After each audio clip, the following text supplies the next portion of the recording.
बोलिए श्री कृष्ण भगवान की जय।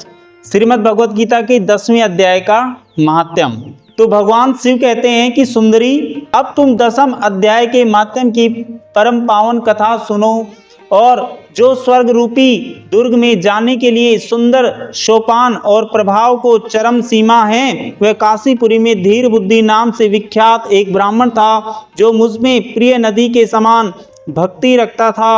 वह पावन कीर्ति के अर्जन में तत्पर रहने वाला, शांत चित्त और हिंसा, कठोरता एवं दुस्साहस से दूर रहने वाला था। जितेंद्रिय होने के कारण वह निर्वृत्ति मार्ग भी स्थित रहता था।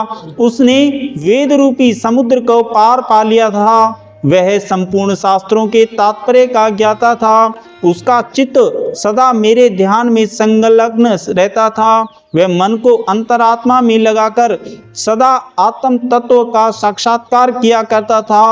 अतः वह सब चलने लगता, तब मैं प्रेम वश उसके पीछे दौड़ दौड़ कर उसे हाथ का सहारा देता रहता था।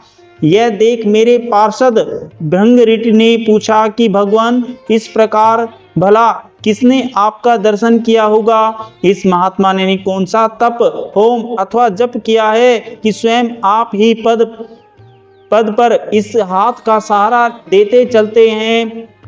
तो भृंगऋट का यह प्रश्न सुनकर मैंने इस प्रकार उत्तर देना आरंभ किया।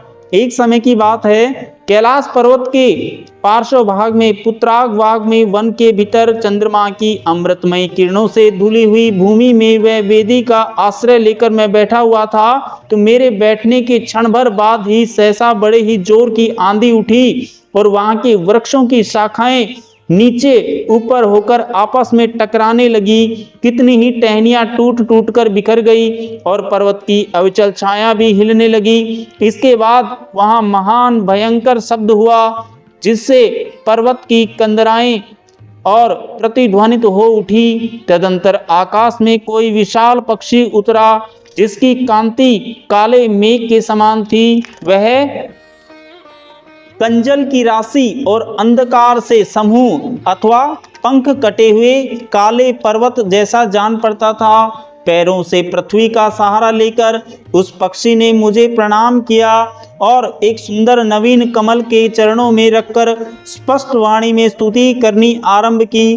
पक्षी बोला, देव आपकी जय हो। आप चिदानंदमयी सुधा के सागर तथा जगत के पालक हैं। सदा सद्भावना युक्त एवं अनासक्ति की लहरों से उल्सित हैं। आपके वैभव का कहीं अंत नहीं है। आपकी जय हो। ऐदत्व वासना से परिपूर्ण बुद्धि के द्वारा आप त्रिविध मलों से रहित हैं। आप जितेंद्रिय भक्तों के अधीन रहते हैं तथा ध्यान में आपके स्वरूप का साक्षात्कार होता है। आप अविद्यामय उपाधि से रहित, नित्य मुक्त, निराकार, निरामय, असीम, अहंकार शून्य और आवरण रहित और निर्गुण हैं। आपके चरण कमल शरणागत भक्तों की रक्षा करने में प्रवीण है। अपने भयंकर ललाट रूपी महासर्प की विषय ज्वाला से आपने कामदेव को भस्म किया है। आपकी जय हो। आप प्रत्यक्ष आदि प्रमाणों से दूर होते हुए भी परमाण स्वरूप हैं। आपको मेरा बारंबार नमस्कार है। चैतन्य के स्वामी तथा त्रिभुवन रूपधारी आपको मेरा प्रणाम है। मैं श्रेष्ठ योगियों द्वारा चुंबित आपके उन चरण कमलों की वंदना करता हूँ, जो अपार भव पाप के समुद्र से पार उतरने में अद्भुत शक्तिशाली है। तो हे महादेव, साक्षात बृहस्पति भी आपकी स्तुति करने की दृष्टता नहीं कर सकते। सहस्त्र मुखों वाले नागराज शेषनाग भी इतनी चातुरी, उसमें इतनी चतुराई नहीं कि वे आपके गुणों का वर्णन न कर सके। फिर मेरे जैसे छोटी बुद्धि वाले पक्षी की तो बात ही क्या है। उस पक्षी के द्वारा किए हुए उस स्तोत्र को सुनकर के मैंने उससे पूछा, हे विहंगम, तुम कौन हो और कहां से आए हो? तुम्हारी आकृति तो हंस जैसी है, मगर रंग कोवे जैसा है और तुम जिस प्रयोजन को लेकर यहाँ आए हो उसे बताओ। तो पक्षी बोला महादेव जी से कि हे देवेश, मुझे ब्रह्मा जी का हंस जान लीजिए। दुर्जटे, जिस कर्म मेरे शरीर में इस समय कालिमा आ गई है, उसे सुनिए। हे प्रभु, यद्यपि आप सर्वज्ञ हैं, अतः आपसे कोई भी बात छिपी नहीं है, तथापि यदि आप पूछते हैं तो बतलाता हूँ। तो पक्षी बोला, सौराष्ट्र सूरत नगर में पास में एक सुंदर सरोवर है, जिसमें कमल लहलाते रहते हैं।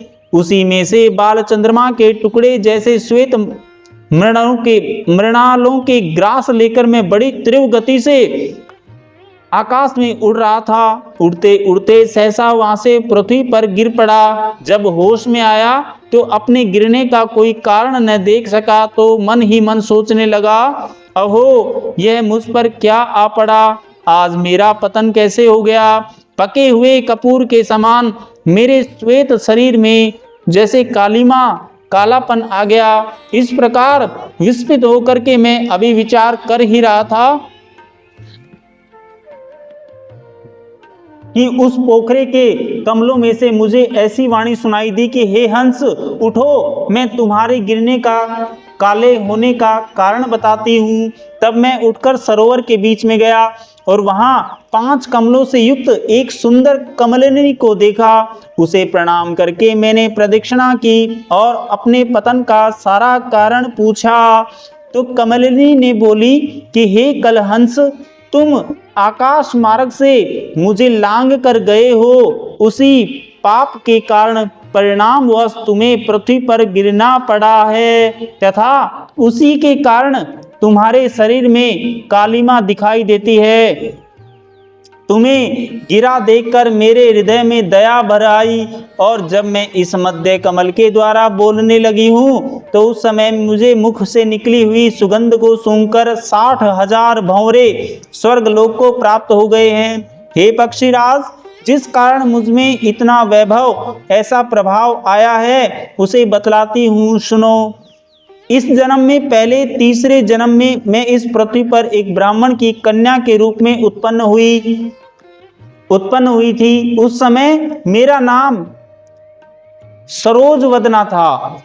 मैं गुरुजनों की सेवा करती हुई सदा एकमात्र पतिव्रत के पालन में तत्पर रहती थी। एक दिन की बात है, मैं एक मैना को पढ़ा रही थी। इससे पति सेवा में कुछ विलंब हो गया, देरी हो गई। इससे पति देवता कुपित हो गए, नाराज हो गए, और उन्होंने मुझे शाप दे दिया कि हे पापिनी, तू मैना हो जा।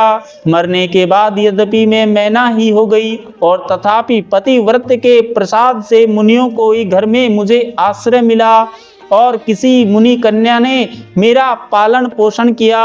मैं जिनके घर में थी, वे ब्राह्मण प्रतिदिन प्रातः काल विभूति योग नाम से प्रसिद्ध गीता के 10वें अध्याय का पाठ करते थे, और मैं उस पापहारी अध्याय को सुना करती थी। तो विहंगम, हे प्रभु, काल आने पर मैं मैना का शरीर छोड़ करके 10वें अध्याय का माध्यम से स्वर्गलोक में एक अप्सरा हो गई, और मेरा नाम पद्मावती हुआ, और मैं पदाकारी और प्यारी सखी हो गई। एक दिन मैं विमान से आकाश में विचरण कर रही थी। उस समय सुंदर कमलों से सुशोभित इस रमणीय सरोवर में मेरी दृष्टि पड़ी, और इसमें उतरकर जो ही मैंने जल क्रीड़ा आरंभ की, त्यों ही दुर्वासा मुनि आ धमके। उन्होंने वस्त्रहीन अवस्था में मुझे देख लिया।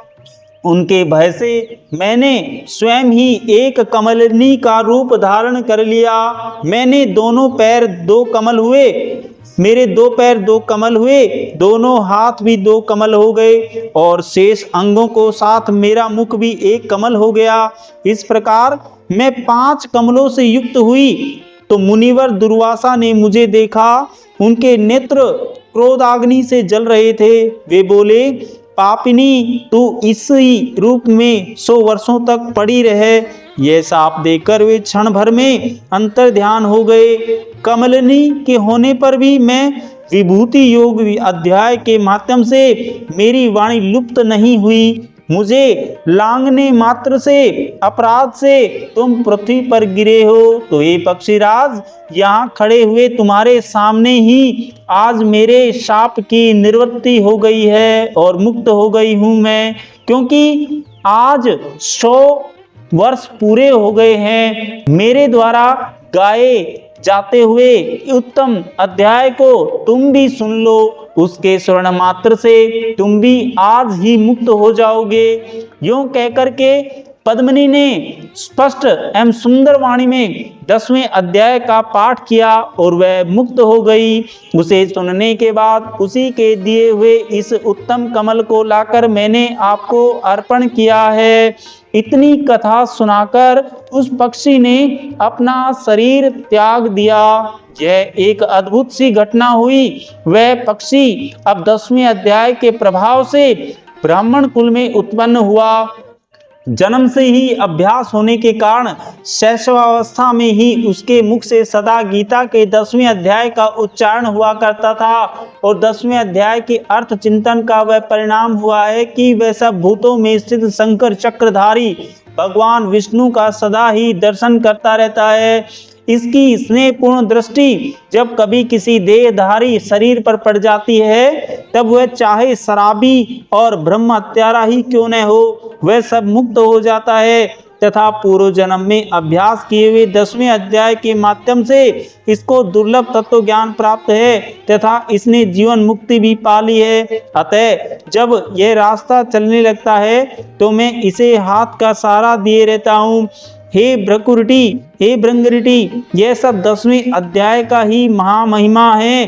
तो महादेव जी पार्वती जी से कहते हैं कि हे पार्वती, इस प्रकार मैंने भृंगरीट के सामने जो पाप नाशक कथा कही थी यह वही तुमसे मैंने कही है। नर हो या नारी अथवा कोई भी क्यों न हो, इस 10वें अध्याय के श्रवण मात्र से इसे सब आश्रमों के पालन का फल प्राप्त होता है। बोलिए श्री कृष्ण भगवान की जय।